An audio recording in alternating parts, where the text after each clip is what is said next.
All right. Well, thank you everyone for joining for us version of the Localist Events Calendar Level 201 workshop and webinar.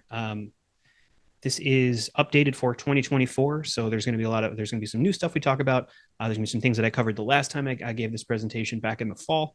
We'll be making sure to update our YouTube video as soon as this goes live a little later this afternoon. But thanks for making us part of your day.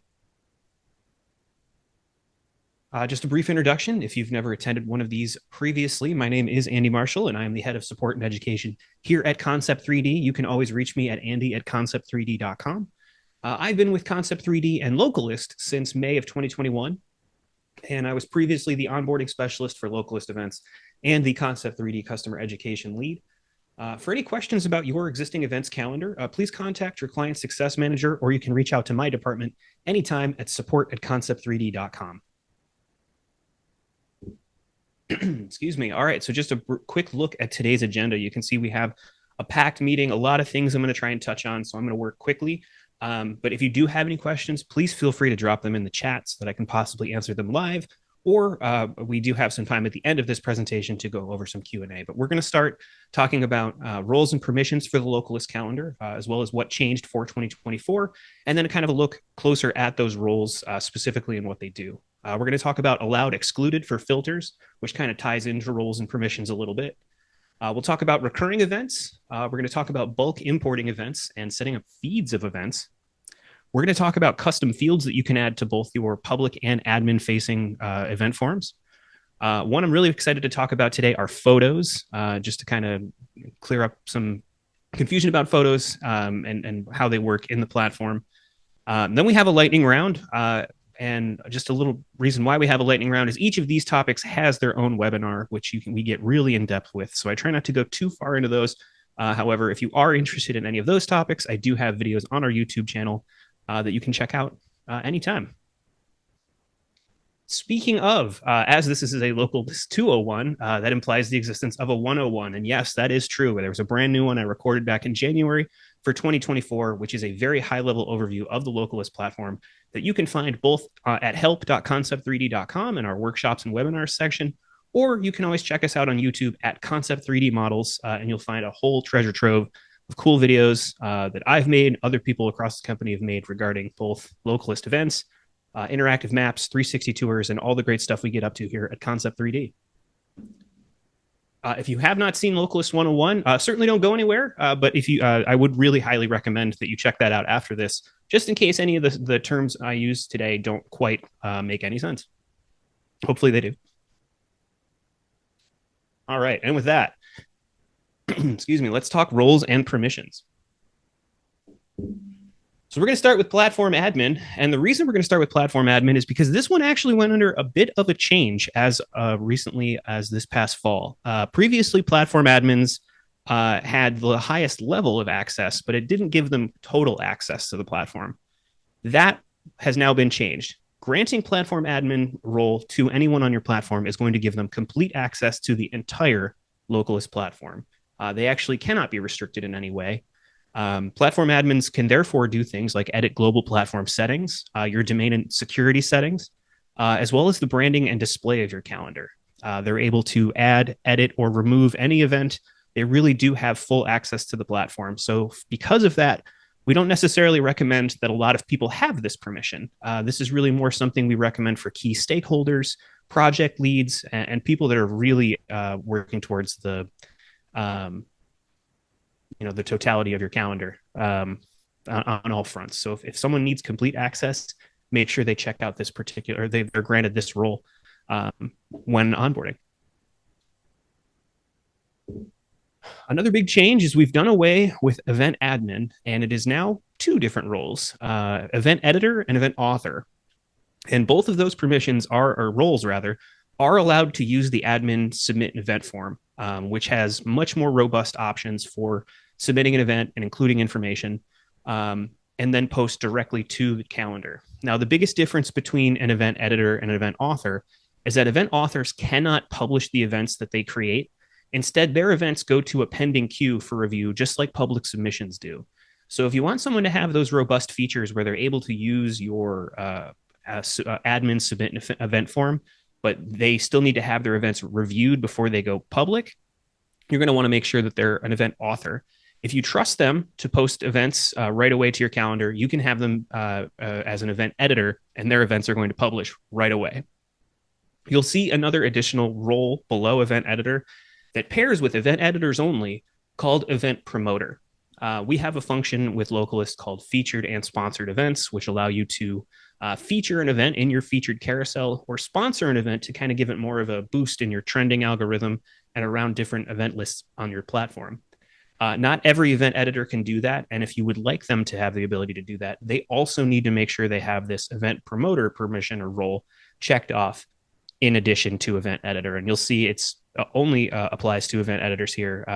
You would not, if someone should not be able to do this, should not be able to publish, they should be an author. Otherwise, you have options within event editor as to what you want them to be able to feature.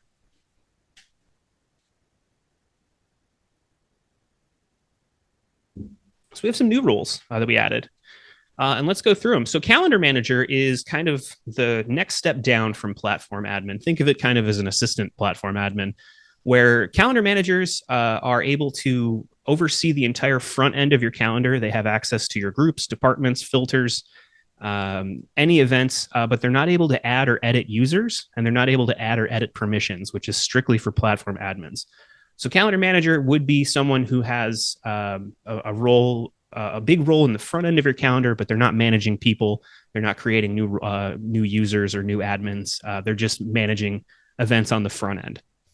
Similarly, with a step down is event manager. Now, they won't be able to edit your classification like a calendar manager, so they won't be able to edit groups, departments, filters, things like that. But they are able to event or edit anything to do with the events on your platform. So they're able to bulk add events, and they can set up feeds of events, which we're going to talk about in just a little bit. They can add any of the types of events we'll talk about today, and they cannot be restricted by allowed excluded permissions, which is something else we're going to talk about very shortly.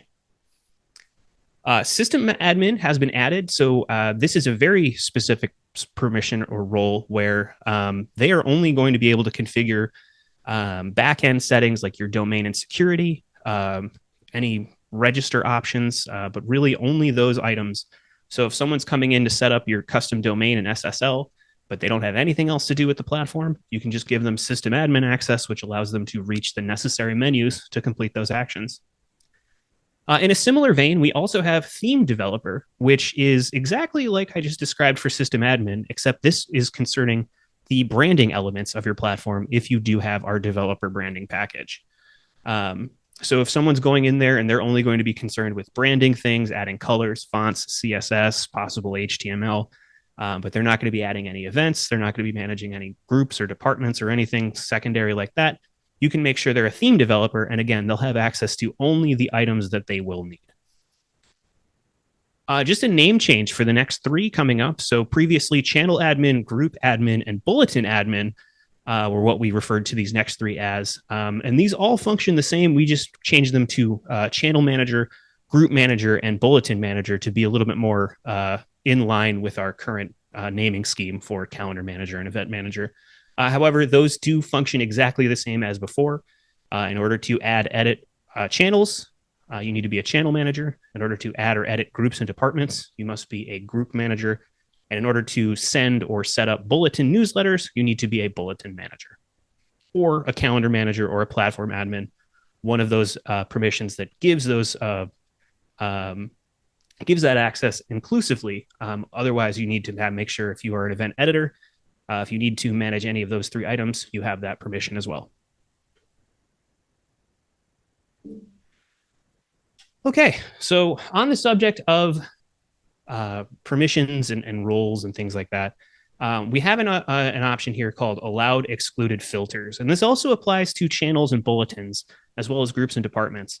But just to kind of make it a little more simple, we're just only going to talk about it in the sense of how it works with filters. So first and foremost, where can I find this? So if you log into your admin dash and you select a user to apply permissions or roles to, you can scroll down on that page and you're going to find a menu that looks like this here on the right with your allowed filters and your excluded filters. And you can select from a dropdown to choose which ones you'd like to apply to that particular user. So What does it mean to be allowed a filter, a group, or a department? So when an admin is allowed to a piece of classification, so in this instance, a filter family, they will only see event content that receives that classification, and they can only add that classification to an event that's going to be approved. So, for example, on the right here, this admin would only be allowed to use these items when submitting events, and they cannot edit or view any items without this. So, this admin would be allowed to see the fundraisers filter, the science and technology filter, the health and wellness filter, the students filter, and the languages of the world group. So, I want you to think of this in the most literal of senses. If I'm only allowed to see those groups, that's all I'm allowed to see. You will not see anything, and you can submit for events that don't have these particular items, but they need to be approved just like any other event if you are not allowed to use this classification. On the other side of the coin, you can exclude a filter, a group, or a department. So when an admin is excluded from a piece of classification, they will see all event content except the events using these items. So let's say you're only allowing people to see a certain filter or group. To make things a little bit less cluttered for other admins, you can exclude those groups so they won't even see them because you have people taking care of that.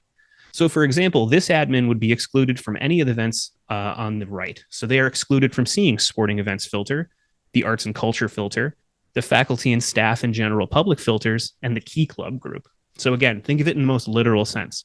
If I'm excluded from these filters, I do not see them when I'm logged in, and I can use them. However, I need to then those events will then go to the pending queue to be approved by someone who is allowed to either other classification or all classification.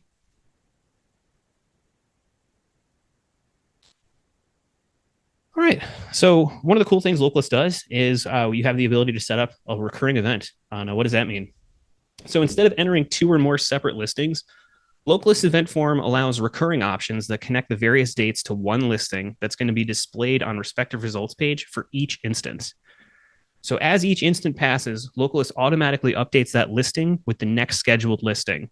So think about something that recurs every week on Monday. You know, if it's just going to happen over the next 6 weeks, you only really need to create one event for it because the only thing that's changing is the date. So a great example of this I always use is a PTA meeting. PTA meeting every Tuesday at 6 o'clock. You can just, it's all the same event. It's just a recurring instance of that event. And what do I mean by that is you'll see here, you have the option when submitting an event, and here we have the public form, a start date, a start time, and an end time. And then if you select repeating, you'll have options such as every week, every month, every fourth Tuesday, every first of the month, and it'll dynamically adjust to what. So if I choose, if instead this said start date was 6/2, it'll say every second day of the month, and it'll kind of, it's smart like that, where it'll pick up on the date you're using and ask you what cadence you want as far as a recurring event. So for this one, this event is going to be repeating every week, every 1 week, on Sunday, Monday, Tuesday, and Friday, repeating until a number of times has passed. So in this instance, I've gone for, I want this to occur for the next 12 Sunday, Monday, and Fridays. Or the next 12 dates in here, not those next 12. But if I wanted to, I could have selected a date instead. So if I said I wanted this to continue until December 31st, it'll just make that event, the instance of that event, over and over and over again until that date when it'll stop. You'll always see a summary at the bottom of both forms, kind of recapping what it is you're about to create as far as a recurring event. So here, just a little bit easier to see on the public form, but you'll see something like, so this is starting on Thursday, June 1st of last year, all day. And it's repeating every week on Sunday, Monday, and Friday 12 times. And so that you'll see that, and this kind of builds as you add things. So if I were to click Tuesday and Wednesday here, you would see it add here. If I were to change this number here, you would see this number change. So you'll always know what it is you've created as far as a recurring event, and then you can go back and edit to get a different cadence. Or once you save it, you can actually remove certain instances. Like let's say one falls on Memorial Day. Obviously, no one's going to be around, so you can just go ahead and remove that particular instance from the recurring one, so it doesn't even show up. So it'll just go to the next version or next date in that instance.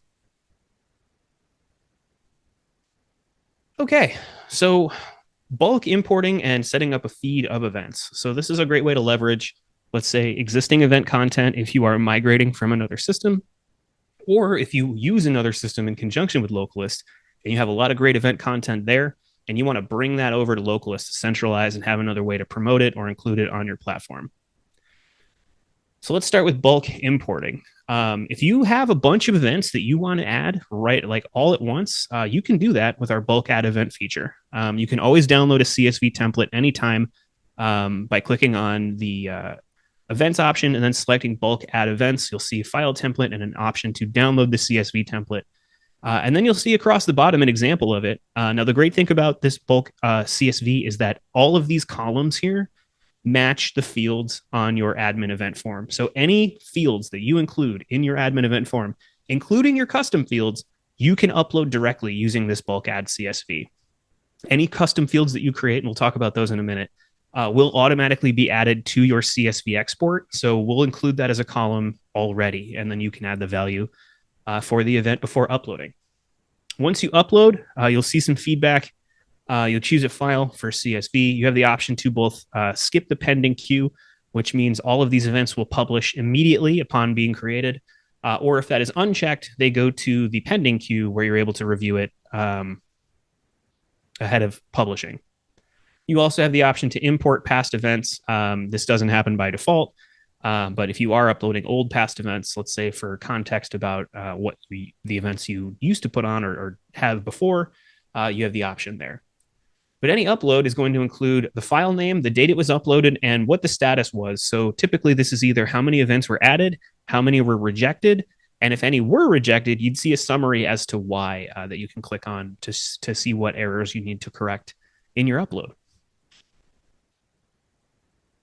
So you also have the option to set up feed imports, and this is really popular and a very common reason or a way that people include event content into their Localist calendar.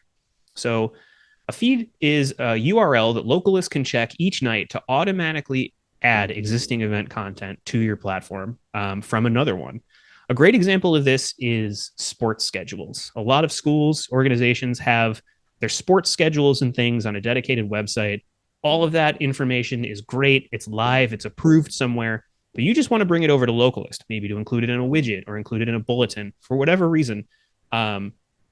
A lot of them are exporting RSS or ICS feeds of that information that we can then check on every night and automatically bring that into Localist. So events can be published immediately, or again, they can be sent to the pending queue to be reviewed ahead of being published.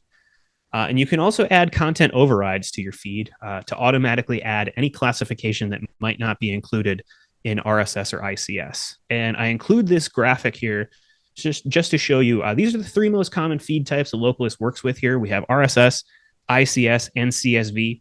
CSV is identical to that bulk upload that I showed you. It can include any field in Localist. However, it's very rare that a platform is exporting a CSV natively. It's much more likely that they're including an ICS feed and then finally an RSS feed, which ICS has maybe a couple more fields, and RSS really does have maybe the bare amount of information required to create an event, but they do work, and it's a very popular way, including events from other platforms. All right, so I teased this before when talking about the bulk upload, but yes, you have the ability to add custom feeds to, or custom fields, excuse me, to your event forms. Both public and admin can be one or the other as well. And now, what is a custom feed? Well, it can be short answer, which is just a text field. You have the ability to create a long answer, which includes a rich text editor. You have the option to choose a multiple choice question. And you have the option to add these to your event forms, your places forms, your user form, or your groups and departments forms to make sure that that information is included when people are creating places, groups, departments, or a new user. Any custom field can be made required. And you would choose whether to include this information on a public event listing or not. So if this is information you want included on that event listing, or if it's really just more for admin use or knowledge, either are possible. These can be only on your admin form, or they can be on both your admin form and your public form. Again, both can be made required as well. And then here, just a very slow moving GIF I made here, indicate yes or no if this event will recuse or require use of the Main Street parking garage. At some point, my cursor comes in here and clicks. It's very slow, not sure why, but you can see yes. Now I have the option for yes, no, and then unsure with some more flavor text there. Okay, so the Localist photo library. Now, this is a way that you as an admin can create a library of photos that are marketing approved, that are bright, that look good on any event, that your admins and public users can choose from when submitting an event. So if they don't have a unique photo to include with an event, this is a way to include one, and one that's already marketing approved and ready to go.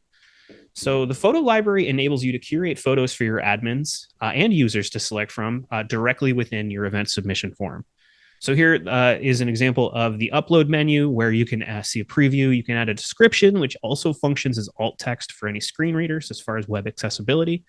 And now this is limited to platform admins, so only the highest level can add to this photo library.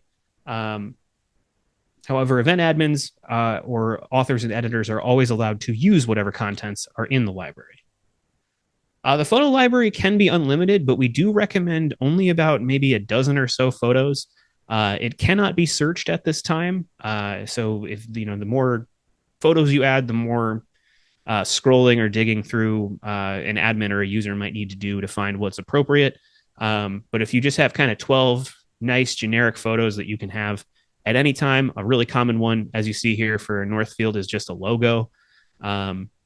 But then you can add things like a drone shot or, I guess, cows, if that's relevant to your organization. You cannot also bulk upload or search it at this time. But all admins and all users have access to this. There is no admin-only photos. There is no public-only photos. Any photo added to this photo library would be able to be used by anyone submitting an event, public or admin aside. So here's some photo best practices to take away. So the accepted formats currently are PNG, JPEG, and GIF or GIF. You should always aim to source very large, high quality photos. Localist works really well to scale photos down versus scaling photos up. So we recommend the largest photo possible under the max, which is 5,000 by 5,000. The minimum recommendation is 940 by 557. However, again, that's really not a recommendation. That's really we really want you to use the largest photo you can, again, because Localist is much better at scaling photos down. We do also recommend a 2x retina version if it's available. And it's not always about the size when it comes to the effectiveness of a photo. You want to consider the proportions of a photo. Rectangular images are always going to translate much better than a square image. And then these are some of the dimensions you're going to find for your images around the platform. So, just the different sizes for things like a featured event, the small event card, the medium event card, and the large event card, as well as the main display for event place and group department pages. But again, these numbers here under event listings, these aren't recommendations. These are just the sizes that your photos will be scaled to when using these particular features across Localist. So again, we do really strongly recommend the best photos you got, the largest photos you got. 5,000 by 5,000 is a huge photo. Even if you scaled down a bigger photo to something similar like that, it would work much better. So those are our recommendations as far as photos when adding one for an event or your photo library. Now, let's say you don't have a unique photo for an event and you didn't submit one and you didn't choose one from the photo library just because you didn't have time or you didn't know how it worked. Well, Localist has an automated process called the photo fallback chain that's going to kick in automatically and make sure that your event has some kind of relevant photo. So this is why we encourage adding photos to things like your places directory or your groups directory, because if for whatever reason, as you can see here, if a unique photo or a photo library photo isn't selected, it then defaults to, well, is there an assigned group or department? If so, we're going to use that image. If not, was there an event type filter assigned that has a photo associated with it? If so, we're going to use that. And so on down the line. And until you get to the Localist default image here, which is going to have appear on any event that just does not have any photo associated. So this is, I guess, a worst case scenario as it comes to the fallback chain. But you can see we make a lot of stops on this way to make sure we check and see if there's any relevant photo that can be included with that event. Also, we would just recommend, hey, choose one from the photo library, or if you have a unique photo, this would be the place to use it.